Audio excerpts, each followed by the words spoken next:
ജനകീയ കോടതി എന്ന പരിപാടിയിൽ മൈത്രേയൻ നടത്തിയ ചില പരാമർശങ്ങളോട് അഖിൽ മാരാർ പ്രതികരിച്ചത് വൈറലായിരുന്നു. അവതാരകന്റെ സ്ഥാനത്ത് താനായിരുന്നെങ്കിൽ മൈത്രേയനെ 15 മിനിറ്റ് കൊണ്ട് പൂട്ടിക്കെട്ടിയേനെ എന്നാണ് അഖിൽ മാരാർ പറഞ്ഞത്. മൈത്രേയനെ സംവാദത്തിനും അഖിൽ മാരാർ വെല്ലുവിളിച്ചിട്ടുണ്ട്. തനിക്ക് നേരെ നെഗറ്റീവ് കമന്റുകളുമായി വരുന്നവർക്ക് മുന്നിൽ തന്റെ നേട്ടങ്ങളുടെ കണക്ക് അഖിൽ മാരാർ നിരത്തുന്നു. അഖിൽ മാരാരുടെ കുറിപ്പ് വായിക്കാം. മൈത്രേയനുമായി ചർച്ച ചെയ്താൽ നീ കണ്ടിയിടും, മൈത്രേയൻ നിന്നെ തൂറിക്കും എന്നൊക്കെ പറഞ്ഞ് മൈത്രേയന്റെ ആരാധകർ കമന്റ് ഇട്ട് ആഘോഷിക്കുന്നത് കണ്ടു. ഇവരോട് പറയാനുള്ളത് ഞാൻ ആ കൊടുത്ത അഭിമുഖത്തിൽ വ്യക്തമായി പറയുന്നുണ്ട്. മൈത്രേയൻ പറയുന്ന പല കാര്യങ്ങളോടും യോജിപ്പുള്ള ഒരാളാണ് ഞാൻ. ബോധതലത്തിൽ ഉയർന്ന ചിന്ത ഉള്ളവർക്ക് മൈത്രേയൻ പറയുന്ന ചില കാര്യങ്ങൾ ഉൾക്കൊള്ളാൻ സാധിക്കും.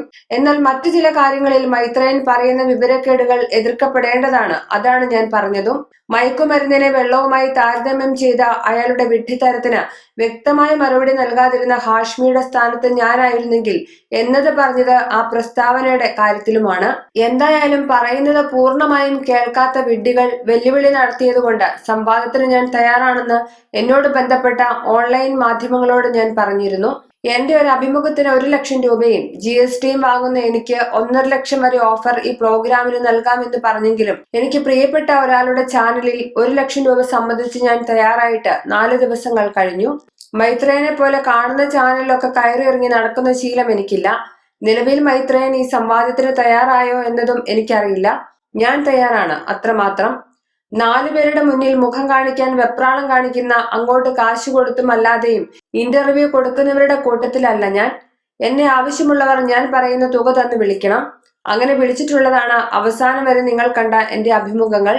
1 ലക്ഷം രൂപ ഉണ്ടാക്കാൻ നിങ്ങൾക്ക് എത്ര ദിവസം അല്ലെങ്കിൽ മാസം വേണ്ടി വരുമെന്ന് എനിക്കറിയില്ല. എനിക്ക് 1 മണിക്കൂർ മതിയാകും. അതാണ് കമന്റ് ഇട്ട് പരിഹസിക്കുന്നവനും ഞാനും തമ്മിലുള്ള വ്യത്യാസം. ഒന്നുമില്ലായ്മയിൽ നിന്നും കൊച്ചിയിൽ സ്വന്തമായി ഫ്ളാറ്റും ബെൻസും മിനി കൂപ്പറും BMW ബൈക്കും കാക്കനാട് ഒരു ഫാമിലി സലൂണും സ്വന്തമാക്കിയത് രക്ഷപ്പെട്ട മനുഷ്യരുടെ പോസ്റ്റിൽ പോയി തെറി വിളിച്ചിട്ടല്ല.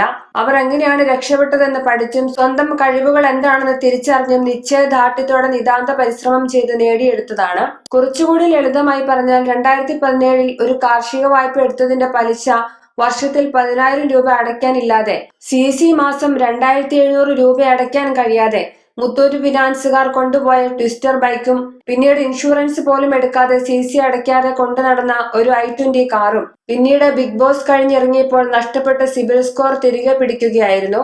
2 ലക്ഷം കാർഷിക വായ്പ പലിശ സഹിതം റവന്യൂ റിക്കവറി ചാർജ് ഉൾപ്പെടെ 5.7 ലക്ഷം അടച്ചു ക്ലോസ് ചെയ്തു.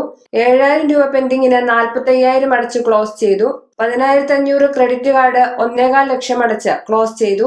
30,000 രൂപയുടെ ഫോൺ എടുക്കാൻ ലോൺ തരാതിരുന്ന ബാങ്ക് ഇപ്പോൾ 50 ലക്ഷം ക്യാഷ് ലോൺ തരാം എന്ന് പറഞ്ഞ് പുറകെ നടക്കുന്നു. പണമില്ലെങ്കിലും വ്യക്തിത്വം ഉണ്ടായതുകൊണ്ട് എല്ലാവരിൽ നിന്നും ഒറ്റപ്പെട്ട കുടുംബവും നാടും ഉപേക്ഷിച്ച് ഒറ്റയ്ക്ക് പടവെട്ടി കയറിയ എനിക്ക് നിങ്ങളുടെ കമന്റോ അല്ലെങ്കിൽ പരിഹാസ വീഡിയോ ബാധിക്കുമെന്ന് നിങ്ങൾ കരുതിയാൽ ഞാൻ പൊട്ടിച്ചിരിക്കും.